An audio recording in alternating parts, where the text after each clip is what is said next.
Hello नमस्कार दोस्तों। आपके अपने YouTube channel Bihari ji coaching classes में आप सभी का बहुत बहुत स्वागत है। आज की वीडियो में हम लेके आए हैं उत्तर प्रदेश पुलिस के लिए जीएस का प्रैक्टिस सेट नंबर 5वां। इसमें हमने इसके 37 महत्वपूर्ण प्रश्नों को लिया है। हर क्वेश्चन प्रीवियस ईयर क्वेश्चनों में से मैंने लिया है और हर क्वेश्चन इंपॉर्टेंट है। आपको इन क्वेश्चनों को पढ़ना है और बताना है कि आपने इन क्वेश्चनों में से कितने क्वेश्चन की सही सही जवाब दिए। आप इस सेट को एक मॉक टेस्ट की तरह लगाएंगे और लास्ट में आपको बताना है कि आपने इन 37 क्वेश्चनों में से कितने क्वेश्चन की सही सही जवाब दिए। तो करते हैं स्टार्ट। पहले क्वेश्चन को देखते हैं। पहला क्वेश्चन है ये। क्वेश्चन को पढ़िए। कह रहा है कि निम्न में से कौन सा रामसर स्थल उत्तर प्रदेश में स्थित नहीं है। तो ए है सूर सरोवर, बी है समसपुर पक्षी अभ्यारण्य, सी है सरसई नवाब झील और डी है सुरिंगसर रामसर झीलें। तो इस क्वेश्चन में सही जवाब बनेगा वो बनेगा ऑप्शन नंबर डी, सुरिंगसर रामसर झीलें। यह जम्मू कश्मीर में है। कहाँ है? जम्मू कश्मीर में। अगर पूछा जाए सूर सरोवर कहाँ है तो आगरा उत्तर प्रदेश में है। ये कहाँ है? आगरा उत्तर प्रदेश में। इसे हम कीथम झील के नाम से भी जानते हैं। यह भी अब बात आपको याद होनी चाहिए। अगर हम बात करें समसपुर पक्षी अभ्यारण्य कहाँ है तो बताएंगे रायबरेली। कहाँ है? रायबरेली।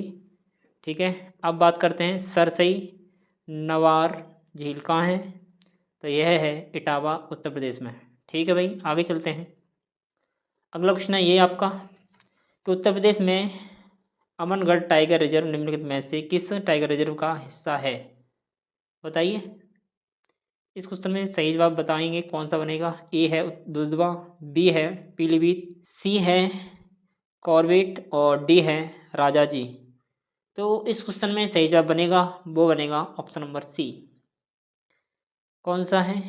कॉर्बेट। तो कॉर्बेट जो टाइगर रिजर्व है अभी है उत्तराखंड में पहुंच गया है। पहले ये उत्तर प्रदेश का ही भाग था। इससे कॉर्बेट टाइगर रिजर्व को कटकर एक जिम कॉर्बेट टाइगर रिजर्व वो है ये यूके में पहुंच गया उत्तराखंड में। और अमनगढ़ टाइगर रिजर्व है, अमनगढ़ वह अपने उत्तर प्रदेश में है। ठीक है। अब हम बात करते हैं दुधवा कहाँ है तो दुधवा बताएंगे लखीमपुर खीरी में है। कहाँ है? लखीमपुर खीरी। ठीक है भाई। पीलीभीत कहाँ है? पीलीभीत पीलीभीत में ही है। पीलीभीत एक ज़िला है, उसी का ही पीलीभीती नाम से एक टाइगर रिजर्व है। अगर पूछा जाए उत्तर प्रदेश में कितने टाइगर रिजर्व हैं तो बताएंगे 4।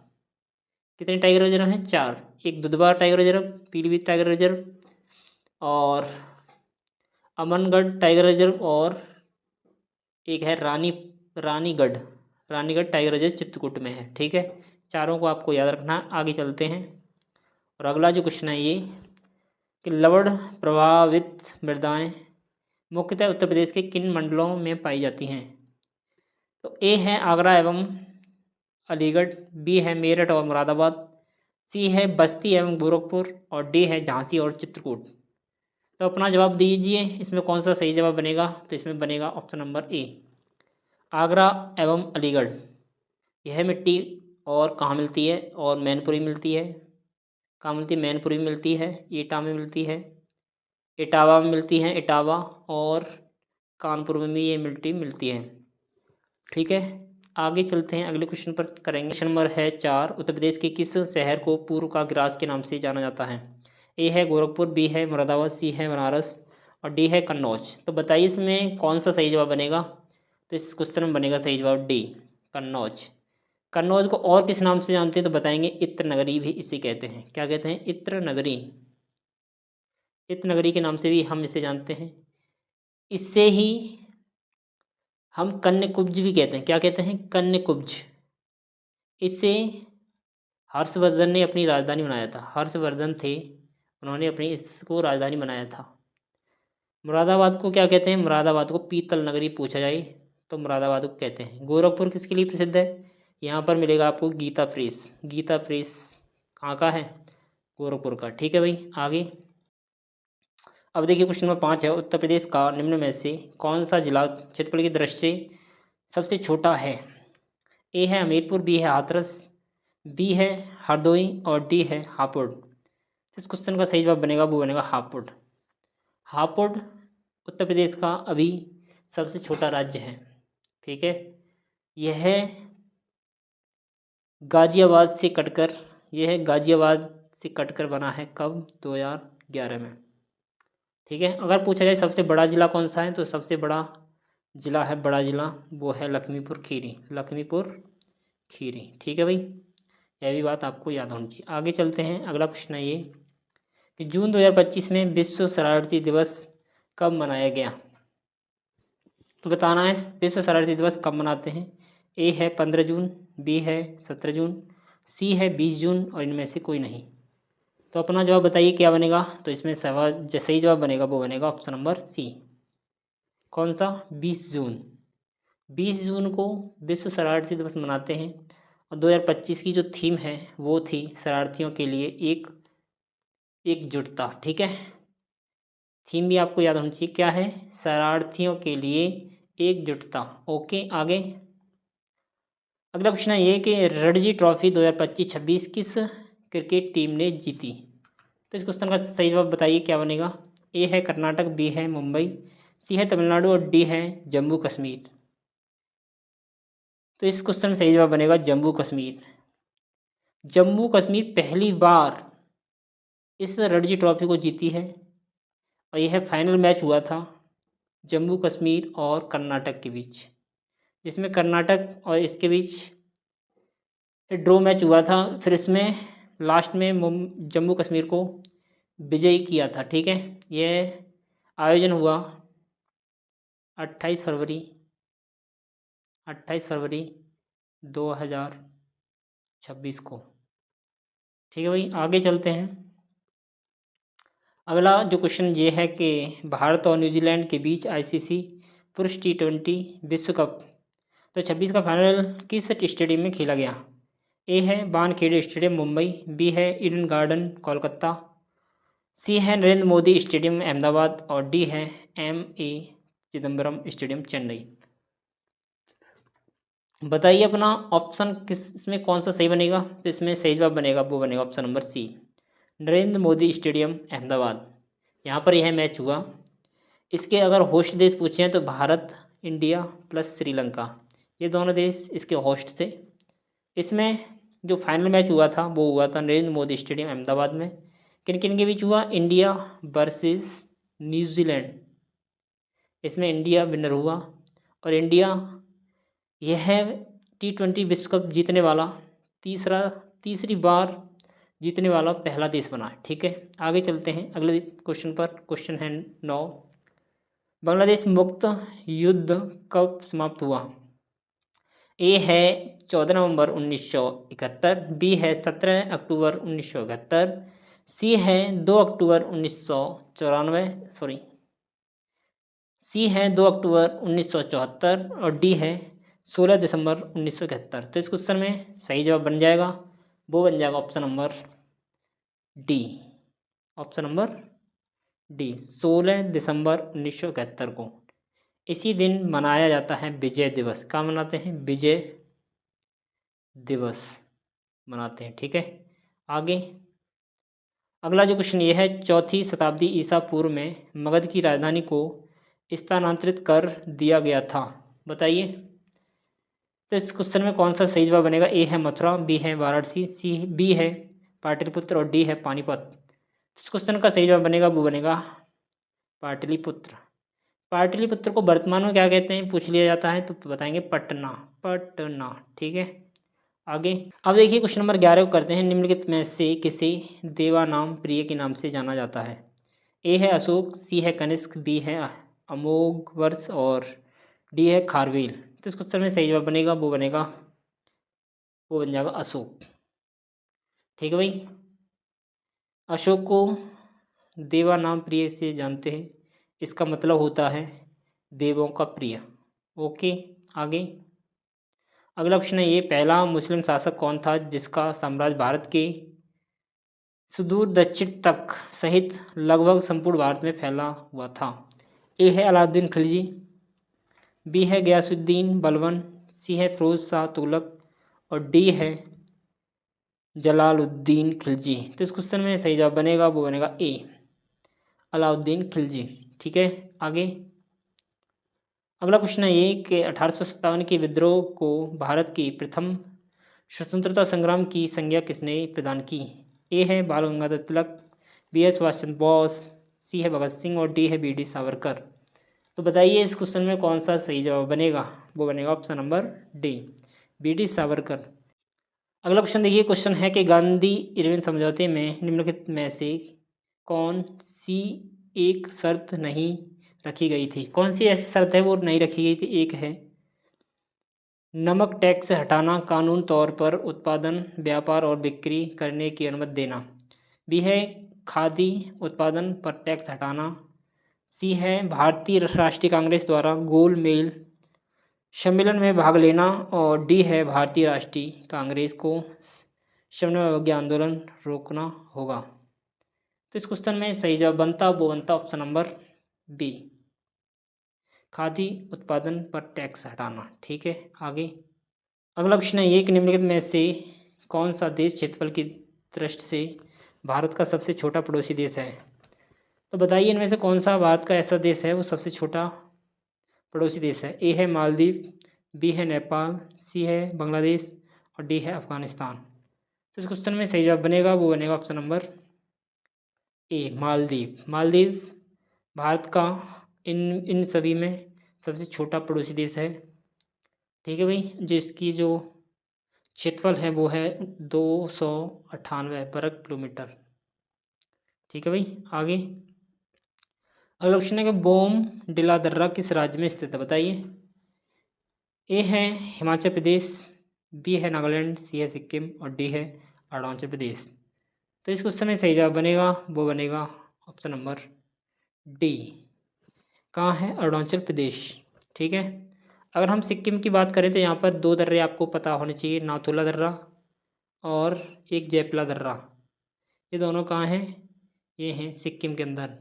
हिमाचल प्रदेश के आपको दो याद रखने हैं, एक रोहतक दर्रा और सितला दर्रा। कहाँ है? हिमाचल प्रदेश में। आगे अगला क्वेश्चन है ये कि अष्टमती आर्द्रभूमि झील में स्थित है, किस राज्य में स्थित है? बताएंगे। ए है तमिलनाडु, बी है कर्नाटक, सी है केरल और डी है असम। तो इस क्वेश्चन का सही जवाब बनेगा वो बनेगा ऑप्शन नंबर सी, केरल। ठीक है भाई, आगे चलते हैं। अगला क्वेश्चन ये है कि नामचा बरवा में यू टर्न लेने पर ब्रह्मपुत्र नदी किस राज्य में प्रवेश करती है? तो सिंपल सा क्वेश्चन है। ए है अरुणाचल प्रदेश, बी है नागालैंड, सी है मिजोरम और डी है असम। तो इस क्वेश्चन का सही जवाब बनेगा वो बनेगा option number A, Arunachal Pradesh. इसमें यह नदी प्रवेश करती है। अगर पूछा जाए यह उद्गम कहाँ से होता है तो इसका उद्गम राम सरोवर झील के पास चौमांगू ग्लेशियर से होता है। जब इसका उद्गम होता है तब इसे कहते हैं सांगपो। ठीक है, और ये भारत में अरुणाचल प्रदेश राज्य में सबसे पहले प्रवेश करती है। कौन से दर्रे से? तो देहांग दर्रे से भारत में सबसे पहले प्रवेश करती है। जब यह प्रवेश करती है तो इसे देहांग नाम से ही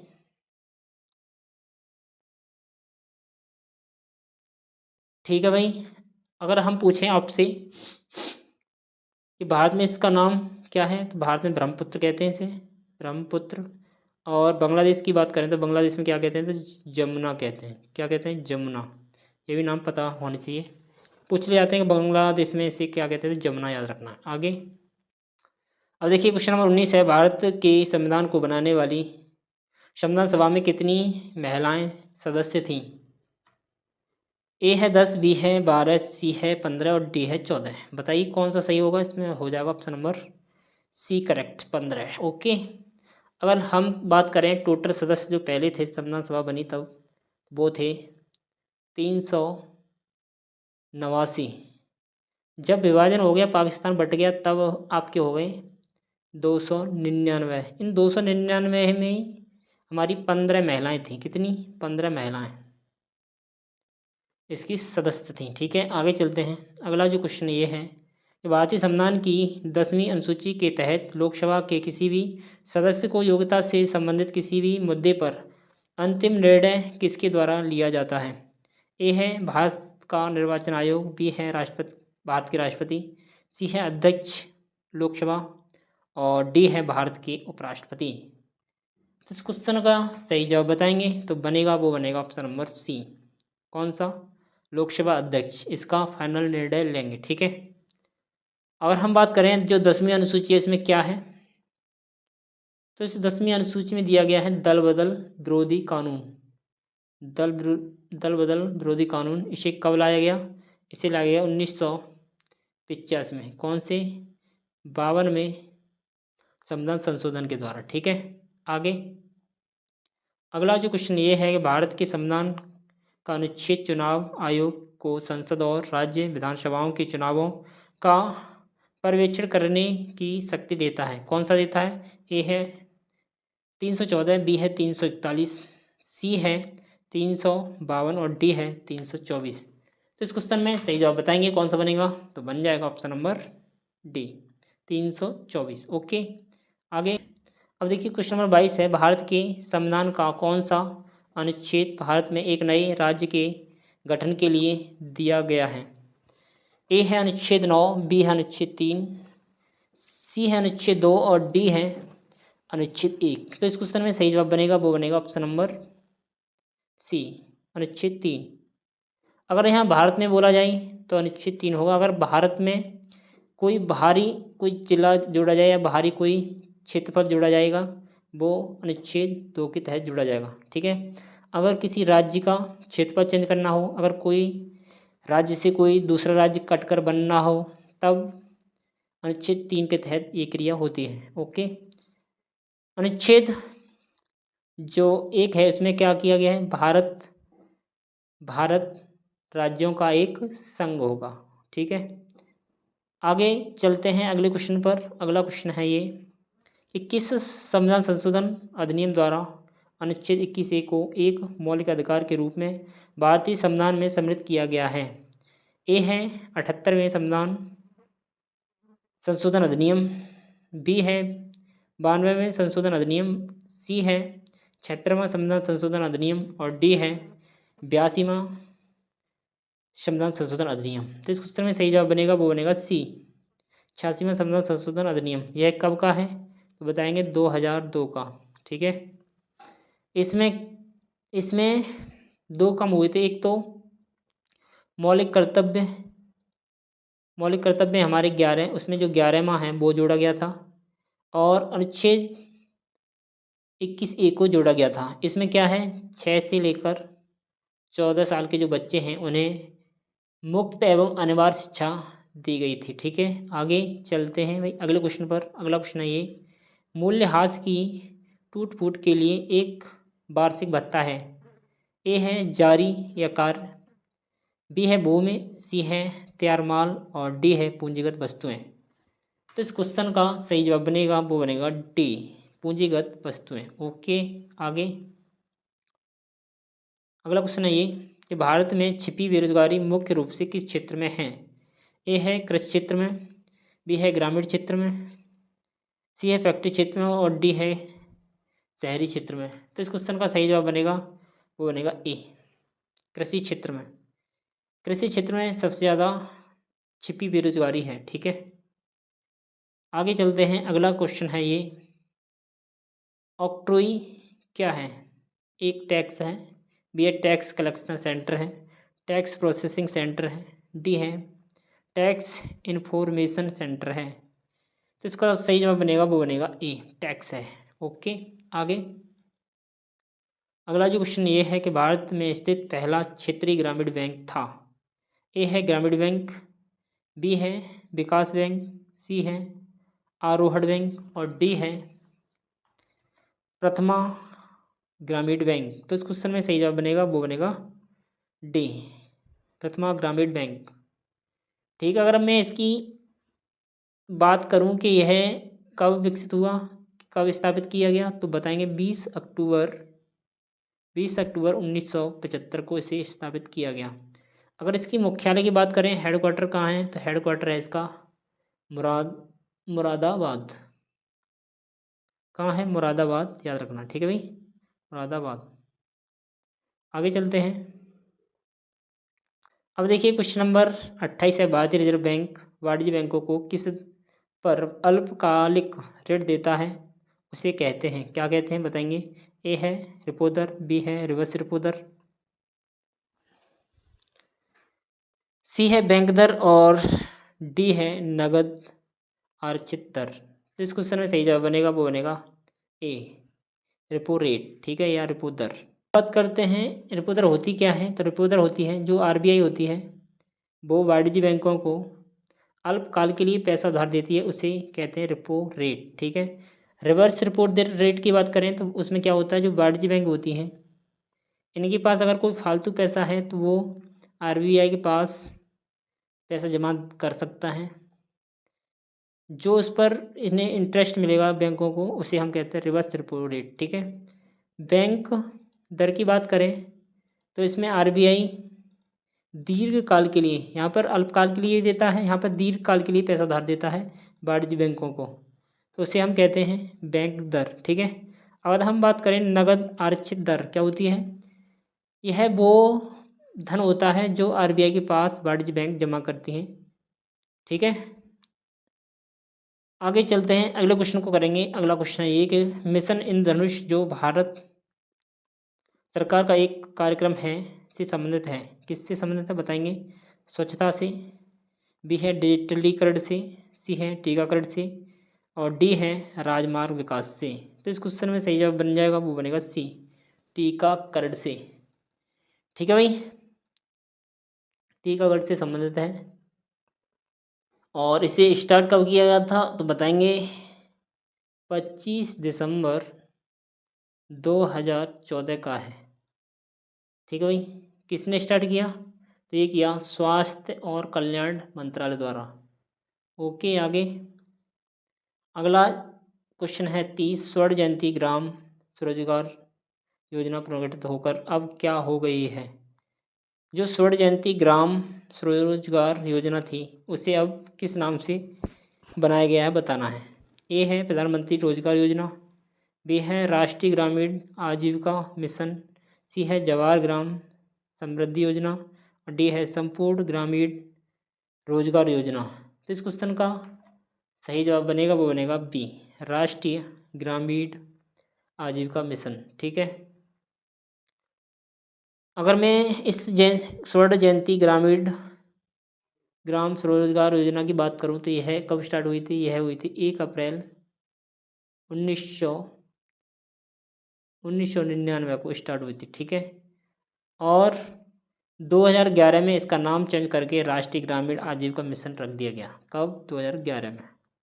यह बात आपको याद रखनी। आगे चलते हैं, अगला क्वेश्चन ये है कि आइंस्टीन को किसके लिए नोबेल पुरस्कार से सम्मानित किया गया था। ए है आपेक्षता का सिद्धांत, बी है फोटो इलेक्ट्रिक प्रभाव पर सिद्धांत, सी है विशिष्ट ऊष्मा का सिद्धांत और डी है ब्राउनियन गति का सिद्धांत। तो इस क्वेश्चन में सही जवाब बनेगा वो बनेगा option number B. Option number B आपका करेक्ट हो जाएगा। कब मिला वो भी आपको पता होना चाहिए। 1921 में इन्हें फोटो इलेक्ट्रिक्स प्रभाव का सिद्धांत के लिए इन्हें नोबेल पुरस्कार दिया गया 1921 में। ओके, आगे अगला जो क्वेश्चन ये है, एशियन गेम्स में भारत ने पहली बार फुटबॉल का स्वर्ण पदक किस वर्ष जीता। ए है 1951, बी है 1958, सी है 1962, डी है 1954। तो इस क्वेश्चन का सही जवाब बनेगा ए 1951 में। जो 1951 में जो एशियन गेम्स हुए थे वो कहाँ हुए थे तो वो बताएंगे नई दिल्ली में। नई दिल्ली में आयोजित हुए थे, ठीक है। और यहाँ पर जो फाइनल मैच हुआ था वो हुआ था इंडिया वर्सेस ईरान, ठीक है। इसमें भारत 1-0 से विजय हुआ था। दूसरी बार की बात करें तो दूसरी बार गोल्ड मिला वो मिला 1962 में सेकंड बार, ठीक है भाई। आगे चलते हैं, अगला क्वेश्चन है ये कि भारतीय क्रिकेट कंट्रोल बोर्ड की स्थापना किस वर्ष हुई थी। ए है 1928, बी है 1938, बी है 1948 और डी है 1958। तो क्वेश्चन का सही जवाब बनेगा वो बन जाएगा ए 1928 में, ठीक है भाई। अगर हम इसका सचिव पूछें, सचिव वर्तमान सचिव कौन है? तो सचिव आपको याद रखना है, वो है देवजीत सेखिया। कौन है? देवजीत सेखिया, सेखिया। ठीक है भाई। अगर हम बात करें इसके अध्यक्ष की, हेड कौन है? तो हेड भी आपको याद होना चाहिए, मिथुन मांस। ठीक है, आगे चलते हैं। अगला प्रश्न ये है कि भारत की सीमा सुरक्षा बल का स्थापना दिवस निम्न में से किस तिथि को मनाया जाता है? ए है 1 दिसंबर, बी है 31 अक्टूबर, सी है 5 मई और डी है 13 सितंबर। तो बताइए इसमें कौन सा सही जवाब बनेगा? वो बनेगा ऑप्शन नंबर ए, 1 दिसंबर। 1 दिसंबर 1965 को इसकी स्थापना हुई, जब भारत पाकिस्तान युद्ध समाप्त हुआ। ठीक है। इसके वर्तमान महानिदेशक पूछे हैं तो बताएंगे प्रवीण कुमार। कौन है? प्रवीण कुमार। ठीक है भाई, आगे चलते हैं।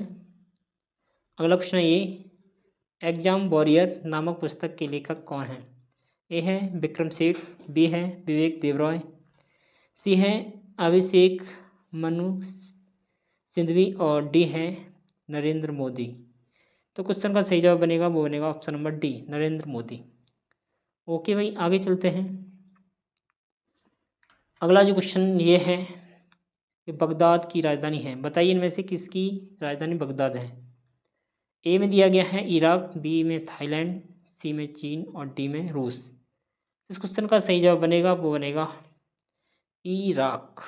इराक की राजधानी क्या है? बगदाद। थाईलैंड की बात कर लें तो थाईलैंड की राजधानी हो जाएगी बैंकॉक। कौन सी है? बैंकॉक। अगर चीन की पूछी जाए तो बीजिंग है, बीजिंग। रूस की पूछी जाए तो मॉस्को। कौन सी है? मॉस्को। आगे चलते हैं अगले क्वेश्चन पर। अगला क्वेश्चन है क्वेश्चन नंबर 37 और इस क्वेश्चन का जवाब देंगे आप, क्योंकि यह है हमारा लास्ट क्वेश्चन। यह रहेगा HW। अगर आपको वीडियो अच्छी लगी तो वीडियो को लाइक करें, शेयर करें। वीडियो देखने के लिए आपका धन्यवाद। Thank you.